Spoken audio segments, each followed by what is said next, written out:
হলিউডের আলো ঝলমলে মঞ্চে নতুন ইতিহাস গোল্ডেন গ্লোব অ্যাওয়ার্ডস, যেখানে যুগের পর যুগ রাজত্ব করেছে পশ্চিমা তারকারা, সেই মঞ্চে এবার কে পপের পতাকা উড়াতে যাচ্ছেন ব্ল্যাকপিঙ্কের লিসা।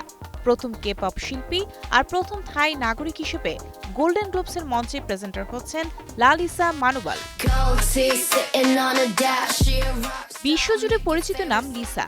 4 সদস্যের ব্ল্যাকপিঙ্ক গ্রুপের অংশ হয়ে ওয়ার্ল্ড মিউজিক কাঁপিয়েছেন বহু আগে, কিন্তু সাম্প্রতিক বছরগুলোতে একক শিল্পী হিসেবেও নিজের শক্ত অবস্থান তৈরি করেছেন। 2026 সালে 83তম গোল্ডেন গ্লোব অ্যাওয়ার্ডস যুক্তরাষ্ট্রে সম্প্রচার হবে 11 জানুয়ারি রাত 8টায়।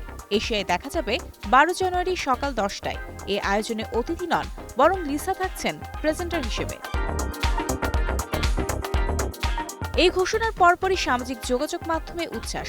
ভক্তদের কাছে এটি শুধুই আনন্দ নয়, এটি গর্ব। অনেকে বলছেন এটি হিস্টোরি নয়, হার্ট স্টোরি। সঙ্গীতের গণ্ডি ছাড়িয়ে অভিনয়েও নিজেকে প্রমাণ করছেন লিসা। গত বছর জনপ্রিয় সিরিজ দ্য হোয়াইট লোটাসের 3য় সিজনে দেখা গেছে তাকে।